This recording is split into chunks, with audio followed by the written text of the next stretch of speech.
syndicators pitch that there's tax benefits with investing with a syndication. So if you work a high W-2 job, get paid good. If you buy it in the syndication, then you'll get some tax benefits. Well, what I learned today in the show with Ryan was you don't actually get to write off any income that you make from a W-2 from any losses, quote unquote, you take through the syndication. That's the pitch. Is we will show losses, and it's going to reduce the amount of income you have coming in. But the losses shown on a syndication do not affect any of the income you have coming into a W-2. So it's a moot point. The only thing that a syndication does is you're going to get tax benefits off the losses from the properties in the syndication itself, and then any other real estate you own, it would help you pay less in those taxes.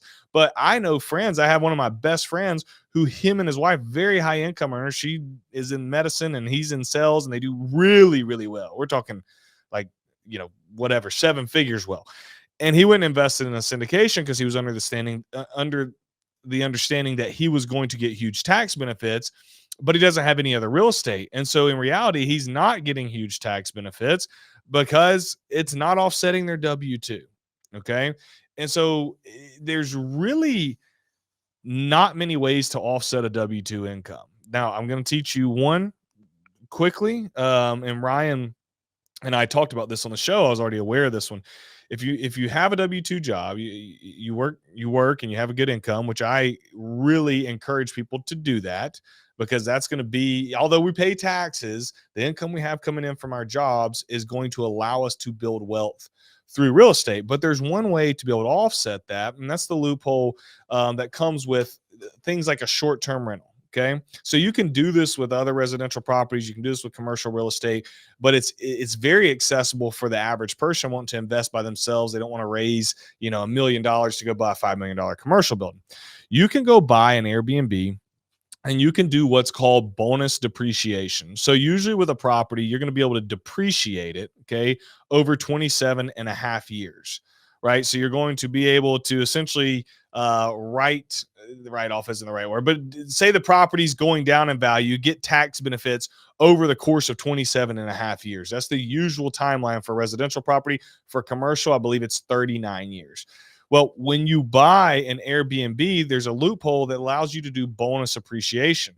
So instead of depreciating the asset or the value of that asset over 27 and a half years, you can do around 30% of that asset year one. And then you can depreciate the remaining 70% over the course of, the next 26 and a half years. But that 30% bonus depreciation that you're able to do year one reduces your tax liability oftentimes. Then a lot of times from investors I've talked to will give you your capital back that you put in for a down payment. Now, maybe not all of it, but because of the tax liabilities reduced, you tend to get money back at taxes. And it a lot of times it's very close, 70 to 80% of the amount that you put in as a down payment to buy that Airbnb. You guys tracking with me? And so when they wrote this law, I think Ryan said in 1993 or so, it was more for like a boutique hotel or a resort style place. This was way before Vrbo and Airbnb. So they weren't expecting the average person to be able to take advantage of this. Well, now we all can through Airbnb. So that's why I would say, as a high income earner, talk to an accountant, get a CPA on your side, but it may be advantageous for you to take advantage of bonus depreciation, whether it's through Airbnb or if you got, you're already into real estate and you're doing commercial deals. It really can reduce the tax liability if you have income coming in elsewhere from a W-2 job. Okay. Because, the cream of the crop, the way you get the most tax benefits in the real estate world is to be a real estate professional. But to be a real estate professional, you can't work a W-2 job. You got to be in real estate essentially full-time. They want you to do 15 hours per week, and most of them want you to manage your own properties, because if a property manager's managing, then they think that they're doing the majority of the work, okay? And there's some ways to get around that, but that's usually what it's going to fall under. And many of us, we don't have the time to do it. We don't want to do real estate full time. And so we're not going to be there. We're not going to be there anytime soon. Maybe later in life we'll take on that. And so I think it's important for us to do as many things as we can to reduce our tax liability, such as the bonus depreciation, or when we're upgrading properties, doing things like 1031 exchanges. Okay. And so we just have to understand what assets offer what benefits. Do I love people only buying Airbnbs? No. I don't, because I think there's a huge opportunity in the long-term rental space, especially in the next 3 to 5 years. And I also think there's opportunity to flip properties, which when you flip properties, you're going to pay capital gains taxes. It is what it is. You're going to have to pay Uncle Sam his money on your capital gains that you make from flips. It's just the way the world goes. But you can increase your income substantially to then go and allow yourself to buy other products. So I love other asset classes than just short-term rentals, but it's almost like this little, carrot that's dangling, but the carrot actually is good. It's not one that keeps running away from you like most of them. This is something that we need to take advantage of. And so I wanted to throw that out there for you guys, so that you can take advantage of that if you fall into that category. Not everybody will, but there's a lot of you who will, like myself, and you can go take advantage of it. I was also talking to Ryan. I'm pretty much going to recap what me and him talked about, and then I got some good stuff coming here in a second with some questions I got asked earlier. But I was asking Ryan from like, what are the biggest things he sees from a CPA's viewpoint that hurt people financially, that hurt people in the real estate investing world. Okay. And he said 3 different things. You got taxes, number 1, you've got inflation, and you've got indecision. He said from his viewpoint, being a CPA, those are the 3 biggest things that affect people with their finances and hold them back from being well. So we all know number 1 is we're paying too much in taxes. Now, when you're just starting out building wealth, the goal is to make as much money as possible. I talked to a kid, he's 22 years old, and he made $90,000 last year, which is really, really good at 22 years old.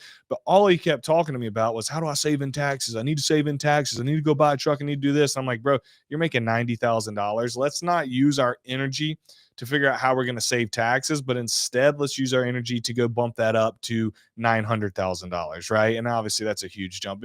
Let's make 150 this year and 200 and then 3. Let's increase your income. Stop worrying about taxes if you're making less than, $2, $3, $4, $500,000 per year. You need to worry about making more money. But then once we do have more money coming in, then we need to reduce that tax liability, right? Because that's one of the things that hurt us and steals money from us. The government robs us of our capital through taxes, and there's ways to limit that.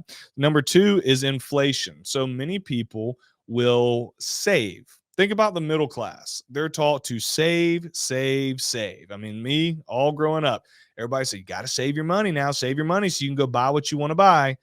Well, what you don't get told is inflation is growing, and it's growing rapidly right now, but it's going to always continue to grow here in our country, in the United States. What happens to the value of the dollar as inflation grows?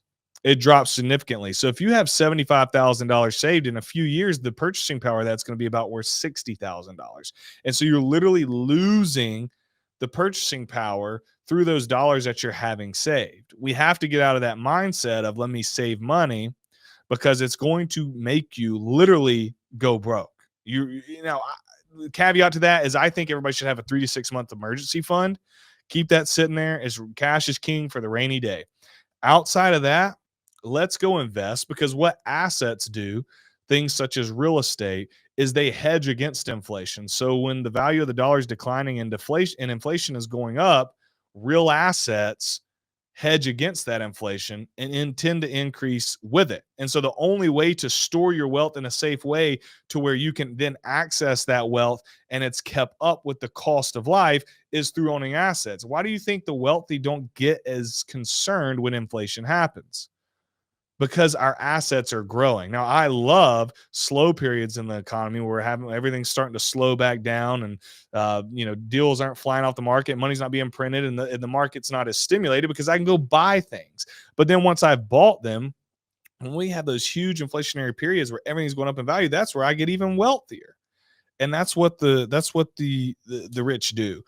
And so we have to be able to put ourselves in that position. And then indecision is the third. And I see this all the time. The opportunity cost is a real thing. And so we have to look and say, every time I did or did not make a decision to do something, what did that cost me? If you, for example, I started investing in 2018.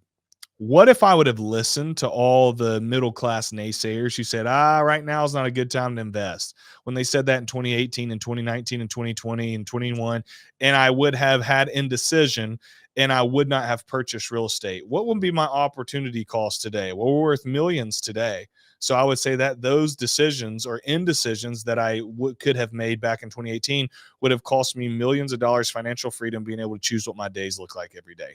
There is a cost that is usually greater to inaction than action.